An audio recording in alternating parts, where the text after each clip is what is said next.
What up and welcome to the Beneath the Dirt podcast. I'm your host, Rombone. Thank you for tuning in. Episode 223 in the ha. What's good, everybody? Thank y'all for tuning in. I hope y'all doing safe. You're chilling.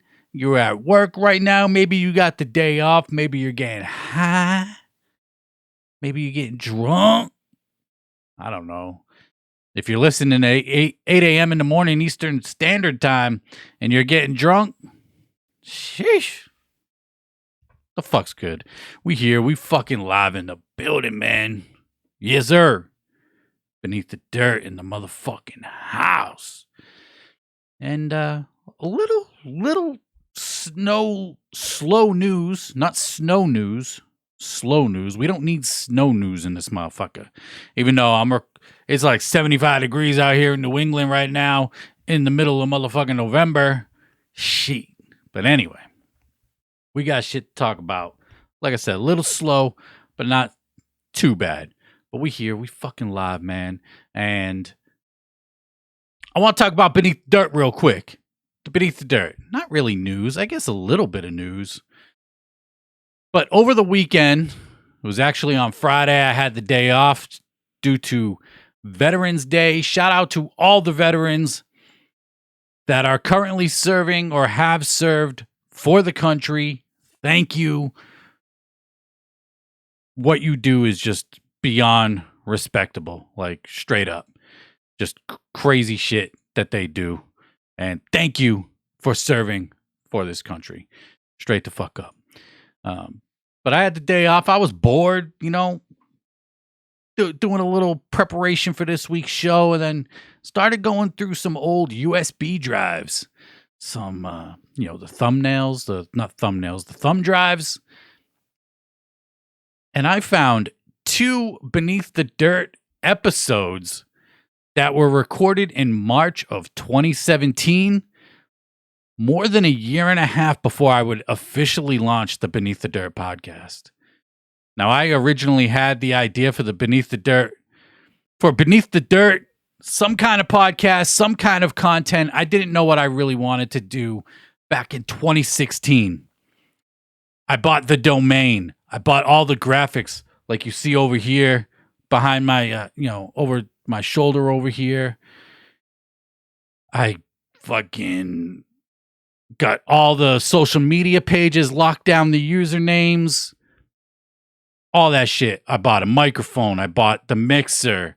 I bought everything I could to start the show, start putting out content in 2016. Didn't do it. And then at some point in March 2017, March 29th and 31st to be exact, I don't even remember recording these episodes. Now, these were short episodes. The first episode, basically, it was about 10, 12 minutes, if I remember correctly, long. I think I was at first going to go for short form content up on YouTube and put it through the podcast apps instead of doing the long conversational pieces that I do with the Beneath the Dirt podcast now. I think at that time I was thinking I was going to do the short form shit. So the first episode was Will 2017 Be Magic Ninja's Year? Recorded March 29th, 2017. Clocking in at about, like I said, 10, 12 minutes. Not long. And then the second one that I found was Did the Juggalos Make Tech 9? Recorded March 31st, 2017. If you remember around that time, Tech 9 did the interview on Hot 97. ICP went on Hot 97. There was a little bit of a beef there for a minute, where Tech, maybe wasn't given the credit to the Juggalos. ICP took it as disrespect and that whole fucking thing. I'm not going to dive into that 5.5 years later, but that's what the episode was about. And obviously the 2017 being M&E's year, that's when Magic Ninja was signing everybody at that point. So, yeah. And then 2017 was the year of the beef, wasn't it? I think it was. But anyway, I found those 2 episodes. I listened to them. They made me cringe. And it was just dope to find that. Like I totally forgot that shit existed. That I had recorded those pieces of content, episodes of the podcast, whatever you will. And I posted it up on Twitter that I found these episodes. A couple people asked if I should release it or that I should release it. I don't know. I don't know. Maybe at some point I'll release it. Maybe I'll do something special, put it out some kind of special way to do it. I've been thinking of a few ideas of maybe releasing those lost episodes. There's only 2. I think there's actually 3. I think I have another episode that I recorded that was during after I had started the podcast. I recorded an episode and I thought it was too foul. I was trying to be too fucking. I was being stupid. So that shit will, if I even saved it, that shit will never come out. But these episodes right here, when I was gonna go for the short form content, I don't know. Should I release it? What do you think? Should I release it some kind of special way? I mean, next year will mark 5 years of the Beneath the Dirt podcast. We just celebrated the 4-year anniversary a few weeks ago. And now I found these 2 lost episodes. And yeah, it was cool taking a little trip down forgotten memory lane. Because I totally forgot that shit existed. But man, to think that I had the idea for this, for Beneath the Dirt in 2016, didn't do nothing with it for damn near a year. Because it was at the beginning of 2016 when I came up with the idea. And then a year later, recorded a couple episodes. And then didn't do shit for over another year and a half before I officially recorded my first episode and put it out to the world. You know, during that time, I was up on my social media pages. You can go back. I think I was posting almost right away once I first got all the social media pages names locked down, the Facebook, Instagrams, Twitters, all that shit. I think I was posting immediately as soon as I got those. But it would have been a couple years before I would start recording episodes like we're doing here weekly, man. And when I first started doing the podcast, this shit was every other week. This shit was like every other 2.5 weeks. There was no fucking schedule to it. No kind of rhythm with it. But we rocking damn near every fucking Monday for the last 3 years. Straight the fuck up. I've only missed a few weeks. But we here, man. We fucking live. It was dope to find that shit. It got me kind of hype. Okay, kind of hype right now.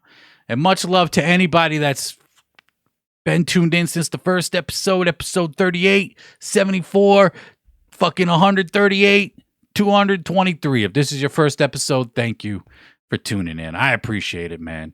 That shit was super fresh finding that shit. And I thought I'd drop that little story and hopefully it wasn't fucking boring. But let's get into some new music. Stop dicking around. We've been here goddamn fucking damn near 10 minutes. Let's go. We got new Apathy. Apathy dropped his newest single with Stu Bangas off his upcoming album. The new song is called One Man Army. Now, I couldn't find this up on Apple Music. It is up on YouTube, so you can find it on YouTube, but not up on Apple Music.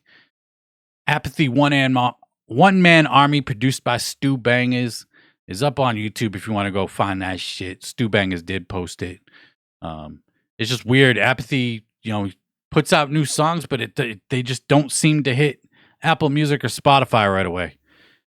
But you peep that shit on YouTube if you like that boom bap shit. And then Trizz and Mike Summers came back with the deluxe version of Baseline Cavi. Trizz, West Coast, Mike Summers. He worked with everybody. We know this. We talked about it. But they put out the deluxe edition. This shit is now 20 songs long and just on some fucking classic West Coast sounding G-Funk type shit. 7 killed the production on here. And if you haven't checked out this baseline cavi album from Trizz and Mike Summers, you gotta peep it. You gotta peep it. It's a dope listen, especially if you like that West Coast shit, man. You like that G-Funk, go peep that shit. And then we got new Run the Jewels.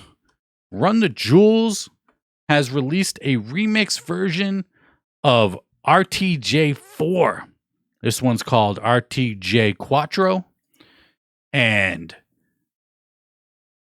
this is remixed, not produced by LP. And this is on some, I believe, reggaeton type stuff, which is completely left field. I would never expect RTJ to do a remix album like that. But then again, RTJ did do a remix album for Run the Jewels 2. If you recall, it was called Meow the Jewels, where they just did... They took cat sounds and made beats out of the cat sounds, got producers like Alchemist, Just Blaze, and a whole bunch of other people to make beats out of cat sounds. So Run the Jewels Quattro, the reggaeton version, is up on streaming now. Go peep that shit. Nonfiction.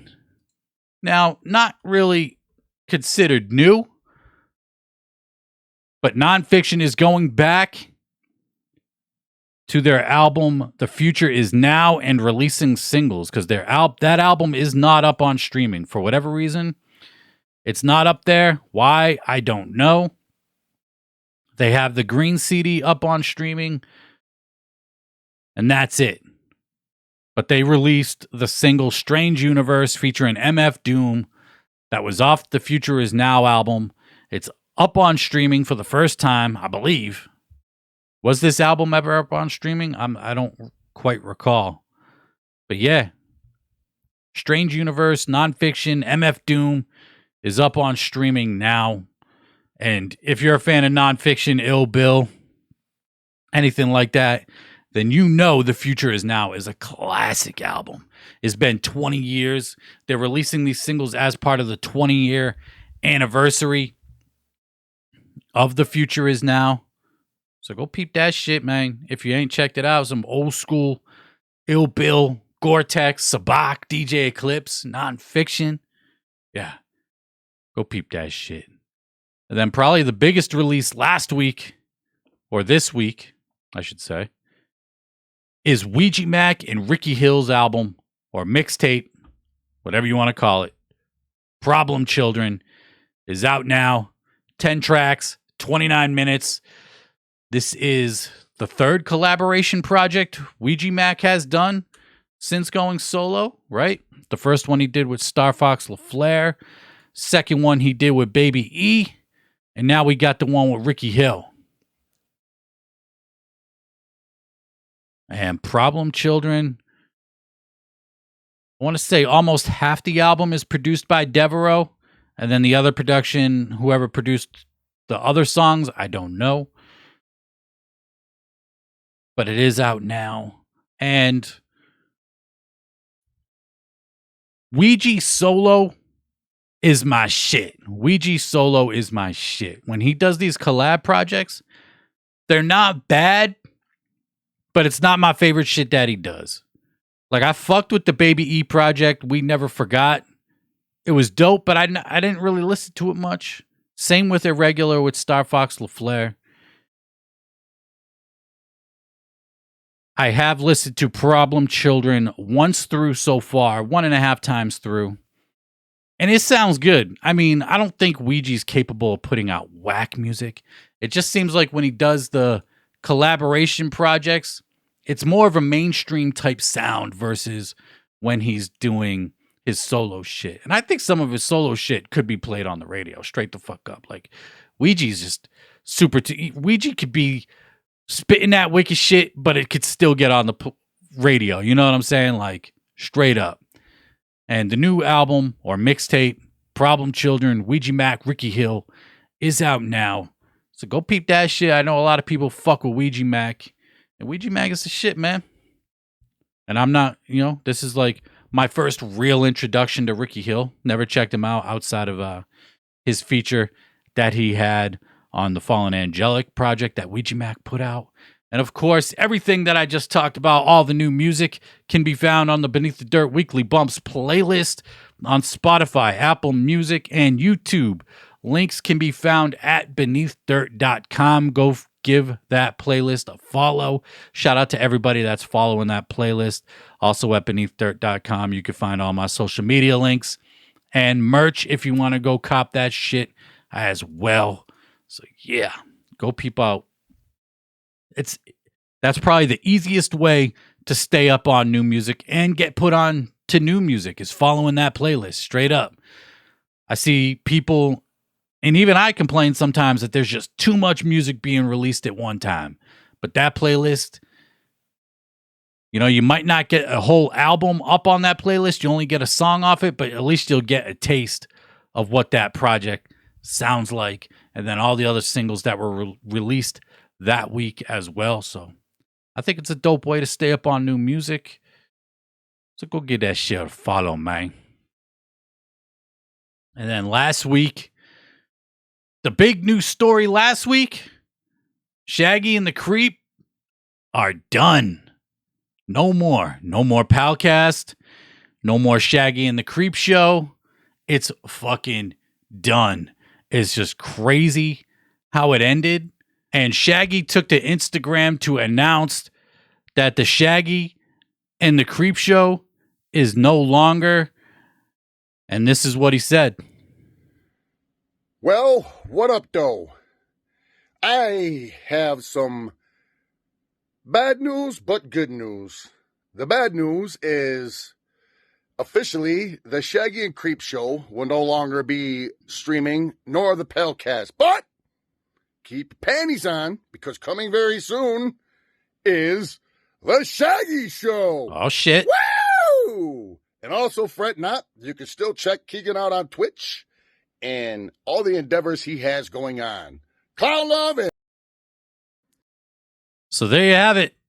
The Shaggy and the Creep show and the Palcast is done. Random as fuck.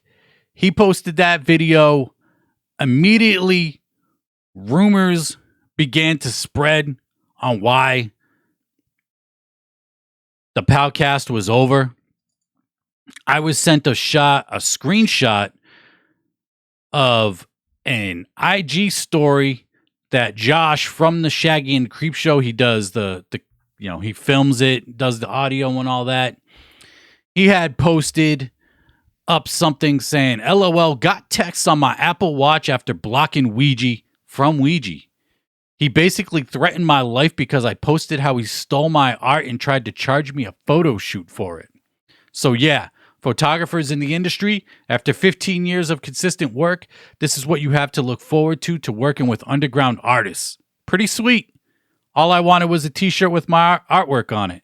Cost them $6.50 to produce a one-sided Gildan shirt, by the way.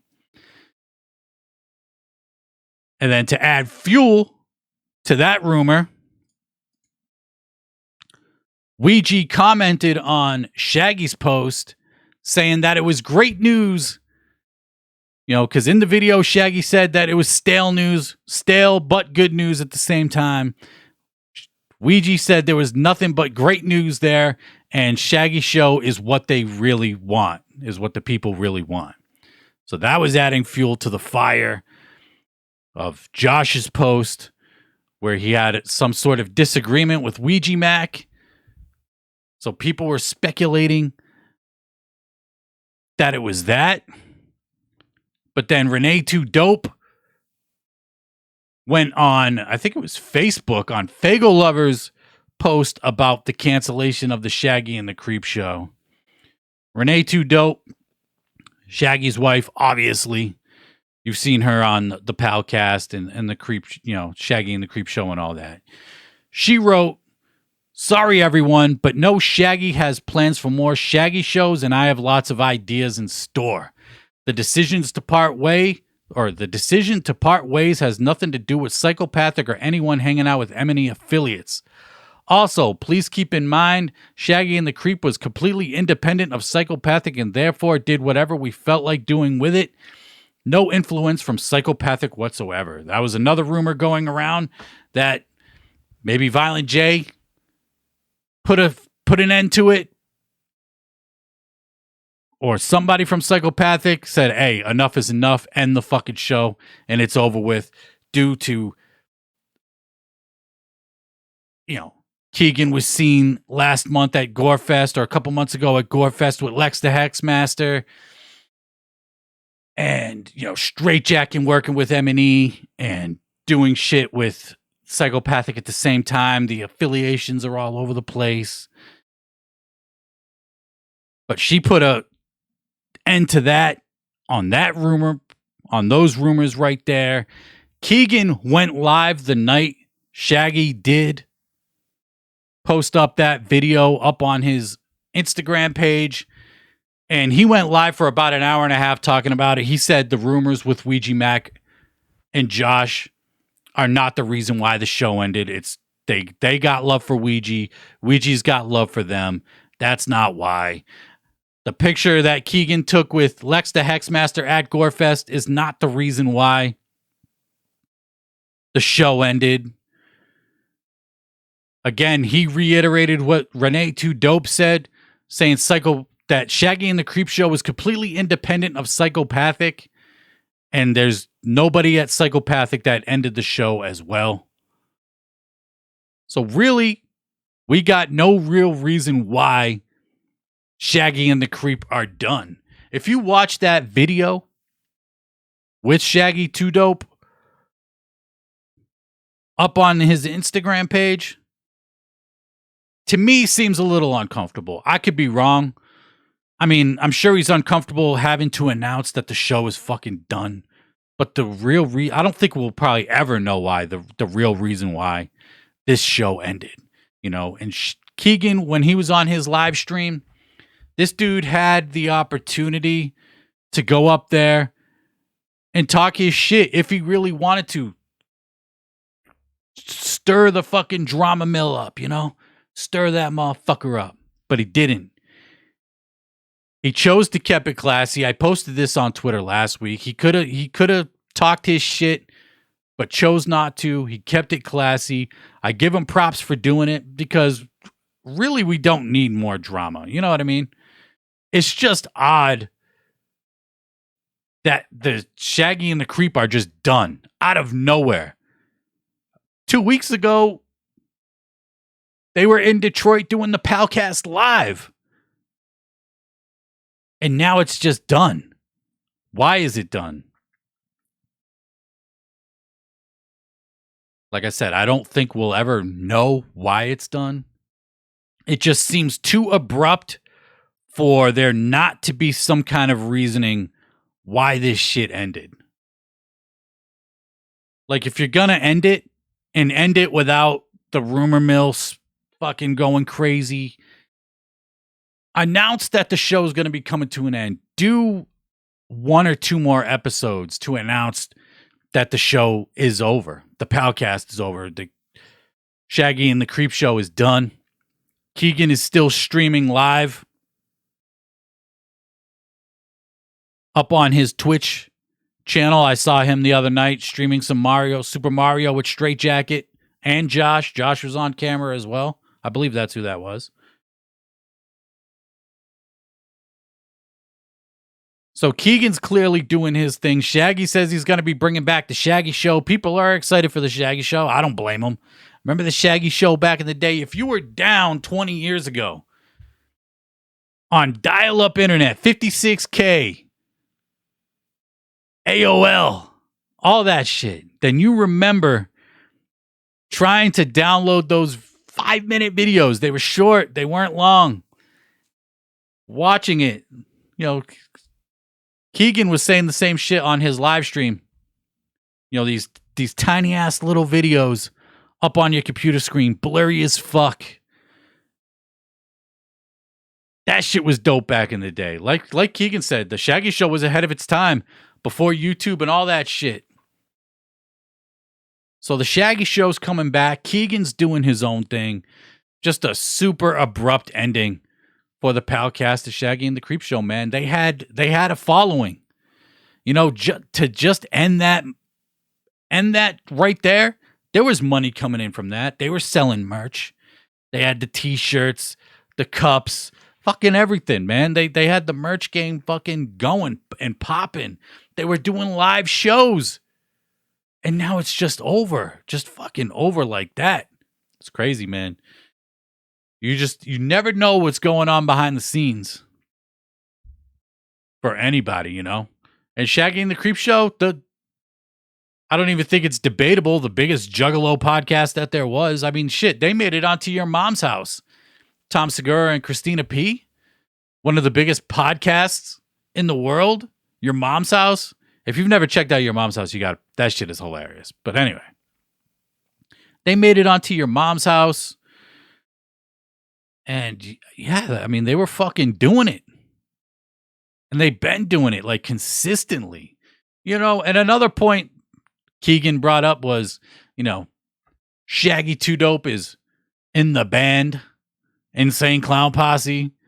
So for Shaggy to do what he's been doing the last couple of years, he been staying busy. He been on that fucking grizzy. He been on that grind the last couple of years. If ICP were touring, still doing a shitload of touring like they were back in the day, but, they've slowed down. The Shaggy and the Creep Show would be a lot more inconsistent and just all over the place than it was, because that shit was damn near every week. They barely missed a week, So it's fucking crazy, man. Just to abruptly end it like that, something had to have happened. Shaggy didn't seem comfortable in that video. Kegan was on stream crying.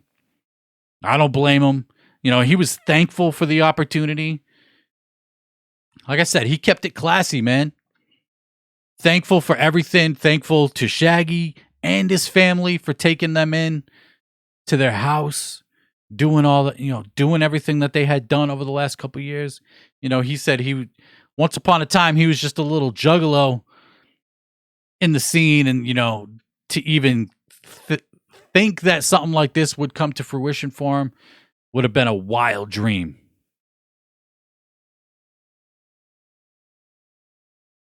But it's just crazy, man. How shit can just end like at the fucking drop of a dime with no explanation either. And really, nobody owes anybody an explanation. But when you're in the spotlight, when you're a public figure like that, the people feel like you owe them an explanation. And, maybe you do. Maybe you do. Maybe you don't. I don't know. I think it all depends on the situation. Sometimes depending on what the fuck's going on, you just keep it moving. Fuck it. Don't even address it. Keep it moving. But the Shaggy and the Creep Show is done, man. The fuck y'all think about that shit? They tried killing all the rumors. Kegan tried killing all the rumors. Renee 2 Dope posting up on Fago Lovers post on Facebook, killing rumors. We'll never get the answer. We'll never get why it ended. Just like we'll never get answers for a lot of shit that goes down, why certain projects won't happen, aren't released on time, whatever. Are we owed an explanation? Yes, maybe not. I don't fucking know, man, but yeah. R.I.P. to the Palcast and Shaggy and the Creep Show. And be on the lookout for new Shaggy show. And you can still peep Kegan on Twitch, streaming Mario and whatever the fuck else he does up on Twitch, on that Twitch Grizzy. When I tuned in the other night, he had like 150 people tuned in, so that ain't nothing to fucking scoff at. There's some video game streamers, other Twitch streamers that don't get those numbers and somehow make a living off of it. So yeah, you got that right there. No more Palcast, no more Creep Show. But let's get into some upcoming shit. Some shit to look forward to in the future. Actually, not even too far into the future, because this Friday, Tech N9ne is dropping his new single, Screen, off his upcoming album, Bliss. So this will be the first song off his next album. The cover art looks fucking crazy. Tech's eyes all whited out, holding some kind of fucking, I don't know, witch book or something. I don't fucking know, man. The Necronomicon, who knows? But Screen is the first single off his next album called Bliss. His last album, Asinine, was fire. Tech still puts out dope music. People say I stopped listening after fucking Absolute Power. I stopped listening after KOD. You're missing out. This dude puts out banging ass music, and he still puts out dark shit too. It might not be KOD style where the entire album is dark, but he still puts out dark shit. I'm always looking forward to new Tech, and sometimes it's good, sometimes it's not. And that goes with everybody. Sometimes it's good, sometimes it's not, but yeah, Bliss is the new album from Tech, and Screen, the first single, dropping this Friday.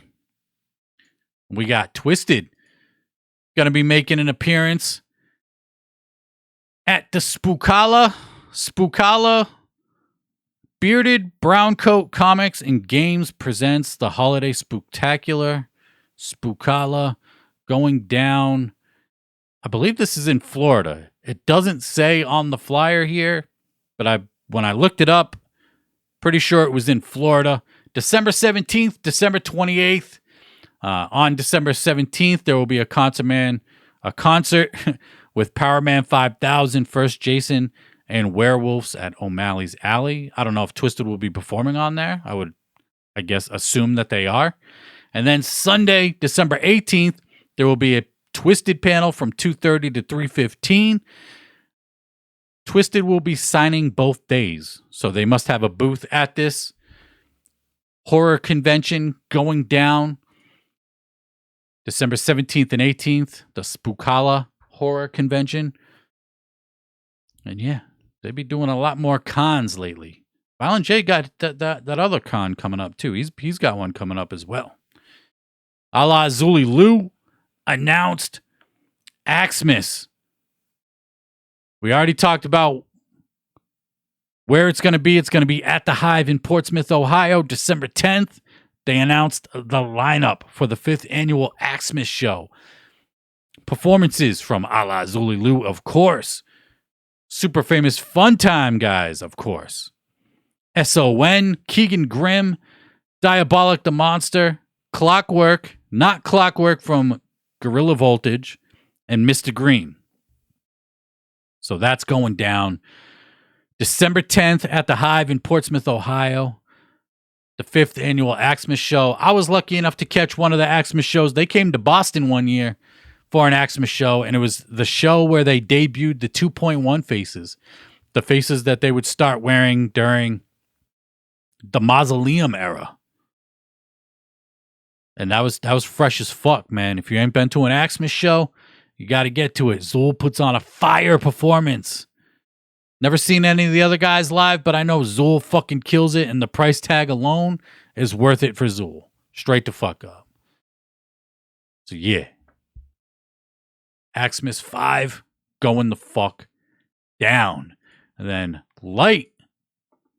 He's got the Monstar Christmas and Toy Drive for the Less Fortunate going down December 16th at the Backroads Bar and Grill in Holly, Michigan.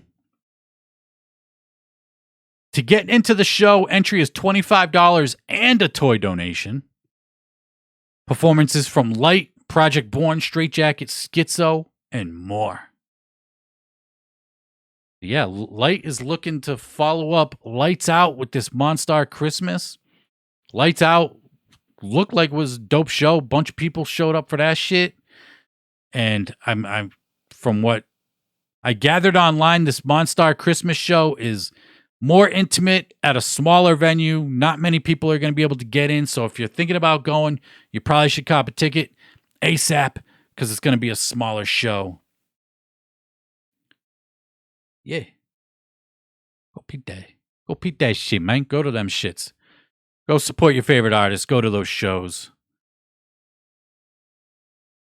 Now, the other day I was perusing social medias. This came across in my mentions. Gary Arnett had made a post November 5th of last year. I don't recall seeing this. But Gary Arnett, former graphic artist for Psychopathic Records and Insane Clown Posse, he did all the Joker's cards, like put those graphics together. Not saying that he drew them, just saying he was the graphic artist in that first 6th era. And just last week, a week ago today actually, was the 20th anniversary of the Wraith Shangri-La. So of course this came back up, circulating through social media. The post he made last year, he wrote, "Nuggets of knowledge. An early concept for the Wraith Shangri-La was to have the face area mirror foil. As Violent J put it, when you look into him, you'll see yourself.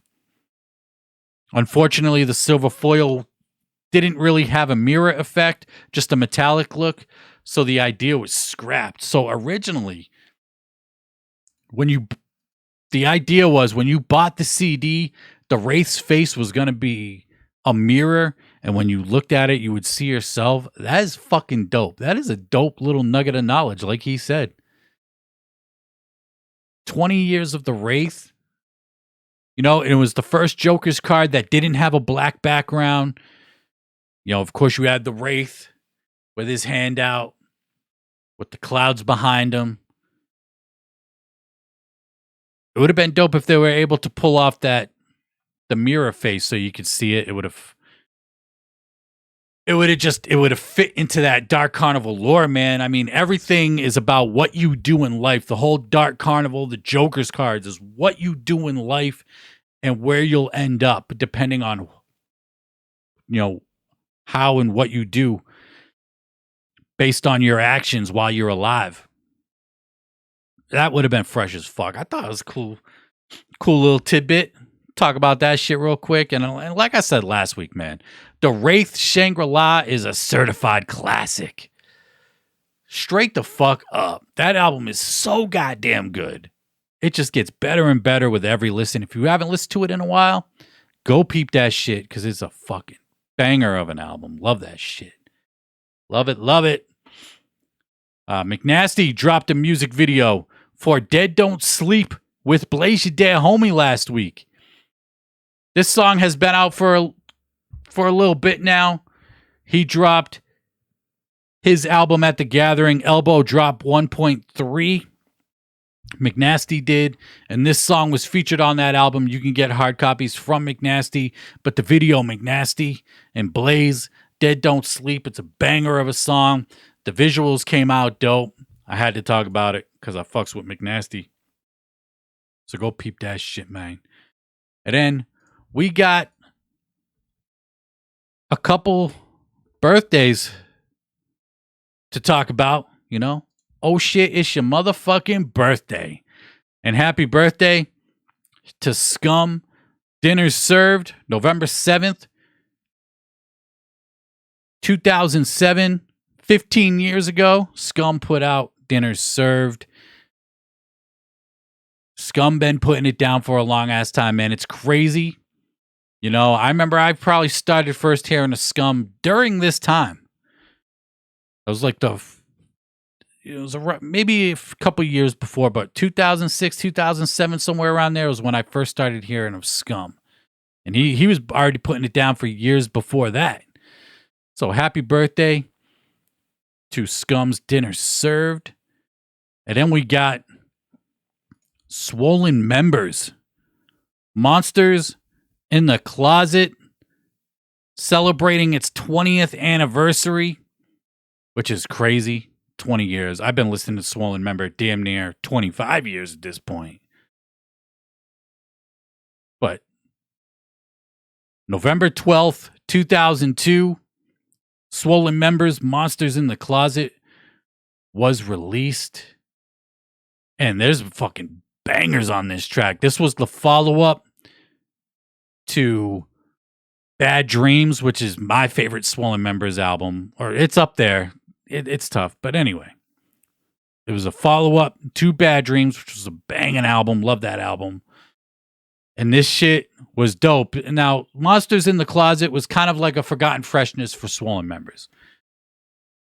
Songs that didn't make previous albums and then sprinkled in with some new songs. But you had songs on here. Breathe with Nelly Furtado.